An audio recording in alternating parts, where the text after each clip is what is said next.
petite escapade.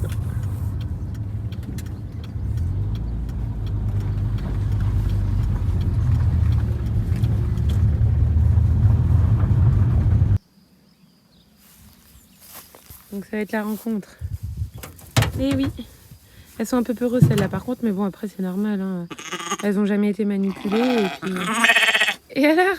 Ah ben alors? Viens voir tes copines. Allez vas-y. On va les lâcher.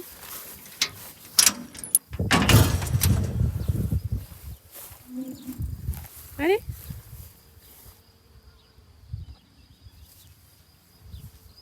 Vas-y, peut-être va un peu de l'autre côté. Derrière. Va derrière. Elle. Oui, t'inquiète. Oh, regarde, on descend toute seule peut-être. Voilà. Allez hop. Donc là, il va falloir toutes les retondre, je pense. Il nous a dit que ça leur ferait pas de mal là si on les retond un coup. Donc comme ça, j'en profiterai pour tondre mon petit parce qu'on l'avait pas tondu du tout vu qu'il avait. Quand on a tondu l'autre, il avait presque pas de laine. Et elle s'est un petit peu repoussée vu qu'avec l'effort, j'ai pas pu tondre bien à ras. Donc là, j'ai commandé une tondeuse. Donc dès qu'on reçoit ça, et ils vont repasser tout ça à la tonte. La rencontre se passe pas trop mal là. Ouais. Ils ont l'air contents ensemble. C'est trop mignon. Regarde, ils se connaissent à peine, ils se suivent à la queue. Ouais, franchement, regarde, c'est incroyable. Comment ils reconnaissent leur monde, c'est fou, hein.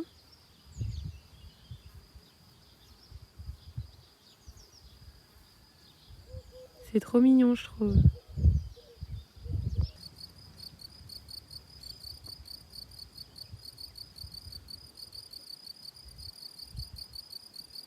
I'm going under and this time I fear there's no one to save me. This all or nothing really got a way of driving me crazy.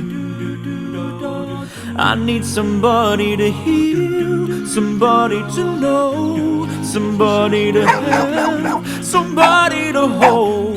It's easy to say, but it's never the same. I guess I kinda like the way you numbed all the pain. Now the day bleeds into nightfall, and you're not here to get me through it all. I let my guard down, and then you pulled the rug. I was getting kinda used to being someone you love. I'm going under and this time I fear there's no one to turn to. This all or nothing way of loving got me sleeping without you. No, I need somebody to know, somebody to heal, somebody to have, just to know how it feels. It's easy to say, but it's never the same. I guess I kinda like the way you help me escape. Now the day bleeds into nightfall, and you're not here to get me through it all. I let my guard down, and then you pulled the rug.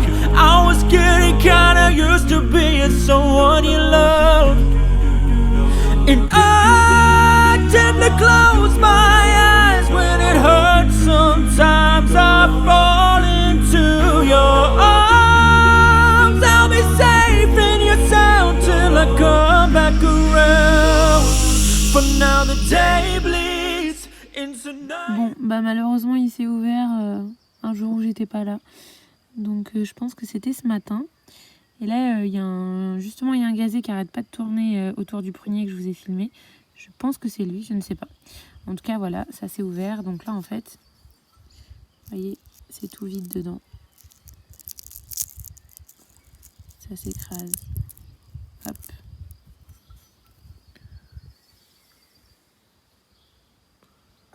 Et je pense que c'est lui.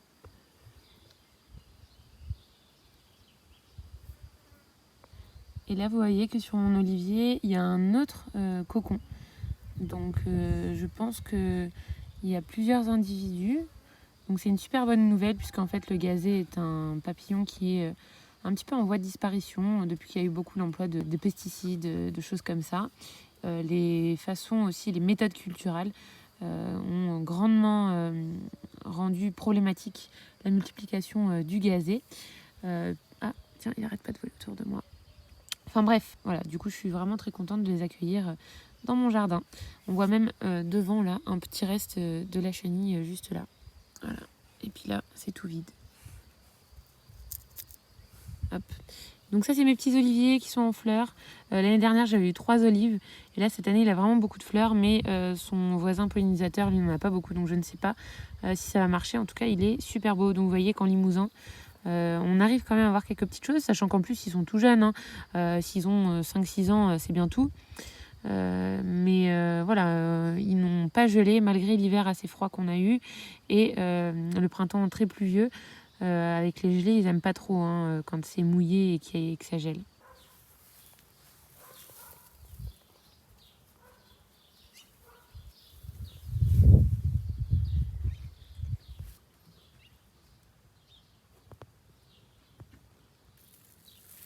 Et voilà mes petits strophères rugueux, les cèpes des jardins qui sont en train de sortir de terre.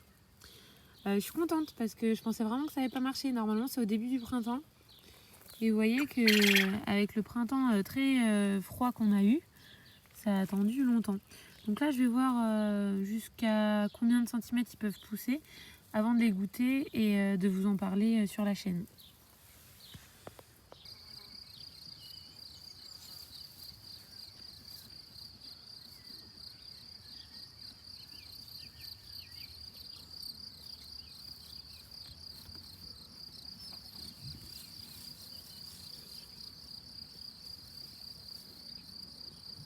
Donc là, j'ai coupé tout ça qui était au pied de mes tomates parce qu'en fait, ça recouvrait complètement ce que j'avais planté devant.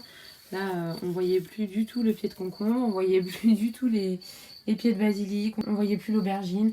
Voilà, tout était envahi. Là, en plus, vous voyez par exemple ce petit poivron qui était sous les feuilles de la tomate.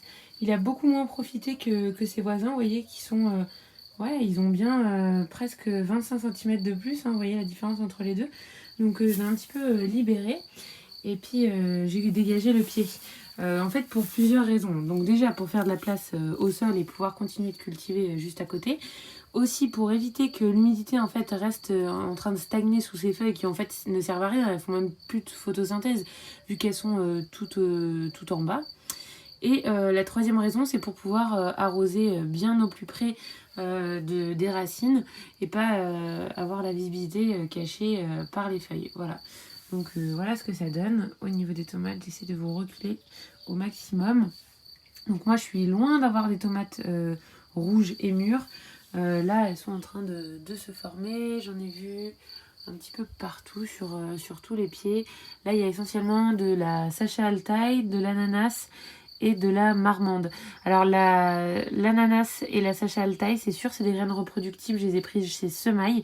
Et la tomate marmande, je sais pas si c'est des reproductibles, parce que c'est des graines qu'on m'avait offert. Donc un petit peu, enfin comment dire, pas d'un semencier que je connais, quoi, un semencier un petit peu de fantaisie, on va dire. Donc je ne sais pas si c'était des semences reproductibles. Bon, en tout cas, il y a des petites tomates qui se forment un peu partout. Elles sont encore très petites. Les plus grosses sont là, mais vous voyez, c'est encore minuscule, sachant que les tomates ananas sont censées être bien plus grosses. Par contre, les poivrons et piments, eux, ont très très bien marché. Donc là, c'est ceux qui s'étaient formés pratiquement dès le début dans le salon, quoi. Et donc, ils sont de cette taille-ci.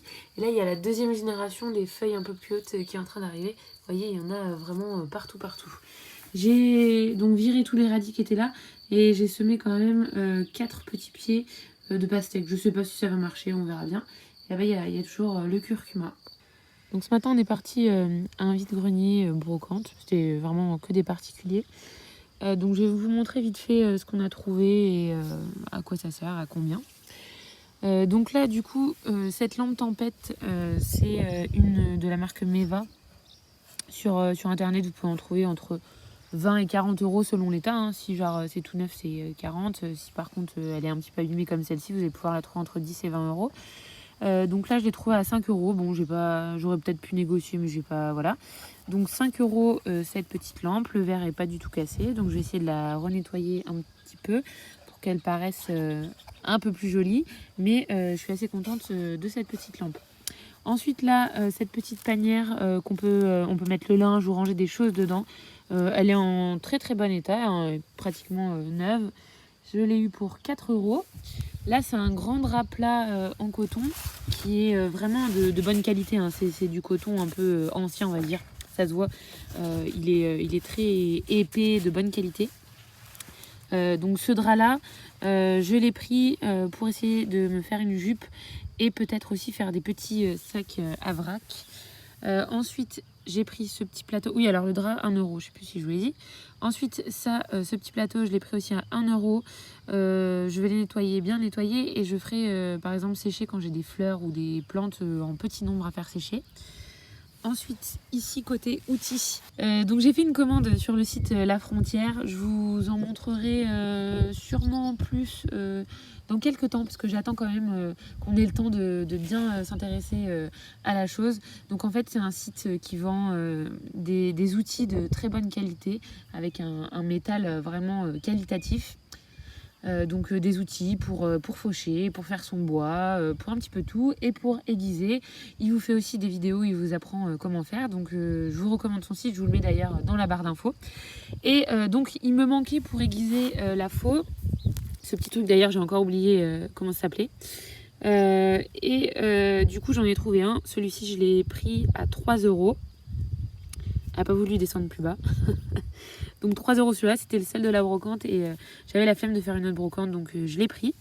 Il y avait aussi des trucs à aiguiser, donc j'en avais pris aussi sur le site La Frontière, mais je me suis dit qu'au moins on en aurait en plus, ou une chacun. Ça aussi c'est aussi une pierre à aiguiser. Ça il faut remettre un manche, mais c'est aussi un truc pour aiguiser. Ça c'est des trucs mais pour le bois, ça par contre, hein, c'est pas pour aiguiser les faux. Donc avec différents grammages, ça râpe beaucoup, ça un peu moins.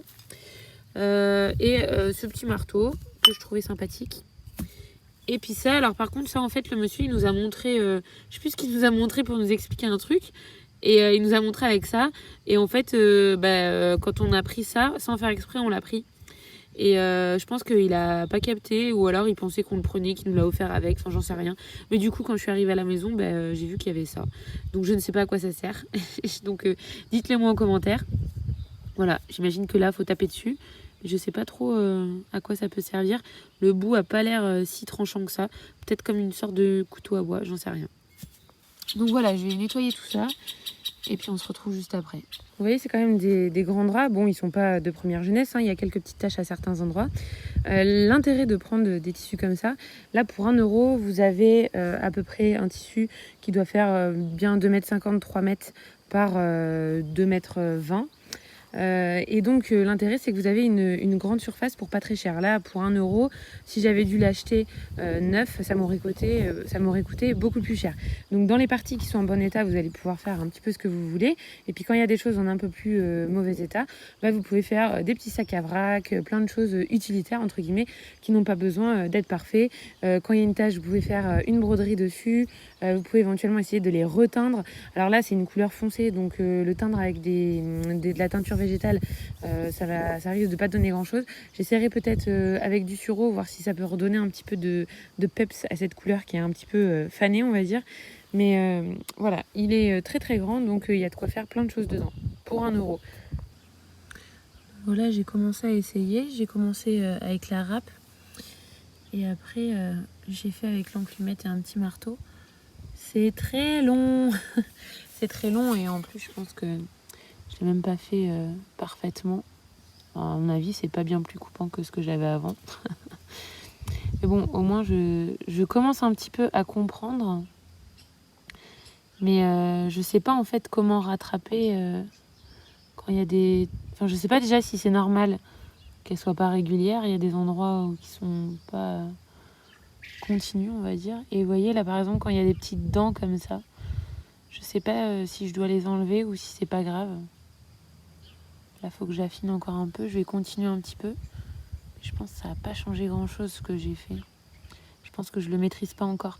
Il y a des endroits où je vois où j'ai mieux réussi que d'autres. Là par exemple c'est un peu plus fin. Il reste des accros quoi. Là j'ai ramassé une ou deux carottes. Pas trop, parce que j'ai pas envie de les gaspiller, elles sont pas encore à terme. Mais bon, il y en a qui commencent à avoir un calibre sympathique. Voilà, vous voyez, celle-là, elle est pas mal. Mais j'ai pas envie de les ramasser tout de suite parce qu'elles vont encore grossir là. Hein. Elles sont loin d'avoir atteint leur taille maximale. Donc je vais surtout éclaircir, je pense, celles qui sont entre les autres. Vous voyez, hop, j'éclaircis juste. Comme ça, j'en gaspille beaucoup moins en fait. Hein. Parce que là, elles vont encore vachement grossir. Hein. Et celle-là. Celle-là, elle est un peu proche des autres. Ah non, j'en ai pris 2 à la fois.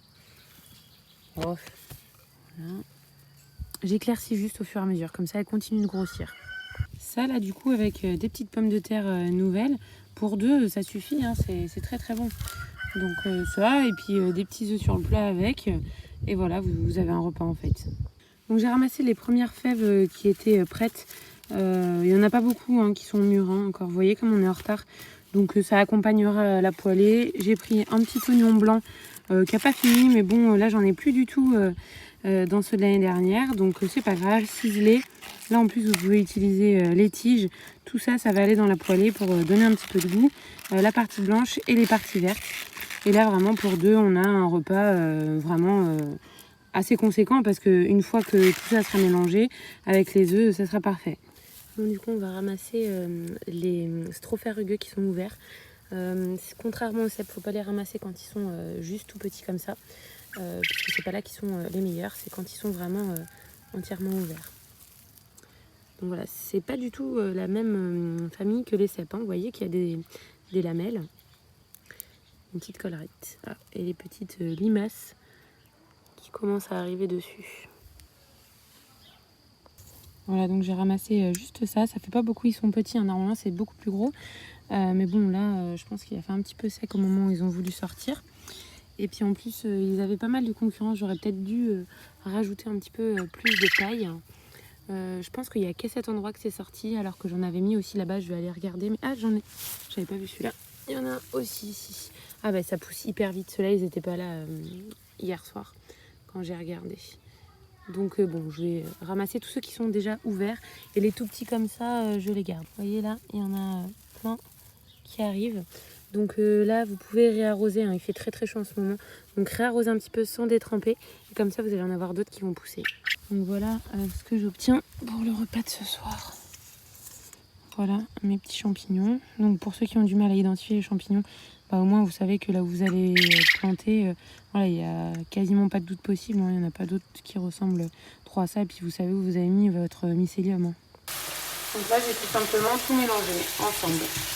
Les pommes de terre je les ai pas épluchées, mais quand même avec la main je les ai passées un petit peu dans l'eau et je frottais avec la main comme ça, la peau elle part toute seule. Là les champignons, vous avez vu les strophères dessous, ils sont un petit peu violets. J'ai mis l'oignon et vous avez vu qu'il y a aussi tout le vert de l'oignon qui est passé dedans. Et les carottes, je les ai coupées en petites rondelles. Et tout ça dans l'huile d'olive. Là, on va rajouter les fèves. Après, je vais les éplucher. On va rajouter les petites fèves en fin de cuisson. Alors, voilà ce que ça donne. Bon, c'est pas ultra joli. Je vous ai mis quelques petites feuilles de persil pour faire style. Bon, en vrai, c'est un gros gloubi-boulba, mais je pense que c'est bon. Je vais goûter et je vous dirai. Donc là, on a des pommes de terre, des petites rondelles de carottes, du verre d'oignon, de l'oignon, les strophères rugueux. Comme ça, je vais goûter et je vais vous dire si c'est bon ou pas. Et qu'est-ce que j'ai mis d'autre ? Des petites fèves aussi. Et voilà. Alors, le strophère. Je dirais que ça a quand même un peu moins de goût que le cèpe. Ça a quand même un goût de champignon, parce que sur internet ils disaient que ça n'avait pas de goût, c'est faux. Ça a quand même un petit goût. Moi qui mange beaucoup de girolles et de cèpe, c'est peut-être un peu moins fort, mais on sent quand même un petit goût de champignon. Je dirais que c'est style champignon de Paris à peu près comme ça. C'est pas un truc très très fort, mais c'est bon quand même. Bon allez, je vous laisse, on va manger tout ça et puis je vous dirai à la fin si c'était bon. Et là ce que vous voyez, c'est qu'on a cassé les œufs dedans en fait. Et j'ai tout mélangé en fait, comme une grosse omelette, sauf qu'il y a moins d'œufs que de pommes de terre et tout. Maintenant, j'ai pris le réflexe de noter dans mon carnet en fait les quantités, de tout peser pour à la fin pouvoir vous redonner un espèce de tableau en gros pour voir la proportion entre les légumes, les féculents, etc. Pour avoir aussi les quantités pour 2 personnes. peut-être par rapport à ce que j'ai semé. Alors j'avais commencé à noter les quantités que j'ai semées. Malheureusement après j'ai arrêté parce que je sème à droite à gauche et des fois franchement je perds le réflexe de noter. Là quand je rentre et que je pèse tout pour le repas, j'essaye vraiment de me forcer à peser. Donc globalement j'ai tout pesé sauf les aromatiques, les trucs comme ça. Mais globalement tout ce qui rentre en cuisine et que je cuisine pour le repas, je l'ai pesé. Donc là, ce que je vous ai montré, ça nous a fait un repas pour 2 personnes, complet, hein, c'est-à-dire que là, c'était les œufs, il n'y avait pas de viande avec. Et là, il nous reste tout ça pour demain. Ça fait peut-être un peu juste pour 2, mais si on complète avec par exemple une salade et on refait un œuf sur le plat en plus, voilà, ça fait tout à fait un repas complet. Et donc pour ce soir, on a mangé ça. J'ai mangé un petit peu de salade que je vous ai pas montré, mais pareil, salade du jardin. Et là, je vais aller ramasser, mais vraiment dans à peu près 1 heure, quoi. Quelques framboises et quelques fraises que je mangerai après, une fois qu'on aura commencé à digérer ça. Nous, on aime bien le soir remanger un petit peu des fruits ou des trucs comme ça devant le coucher de soleil, c'est sympa.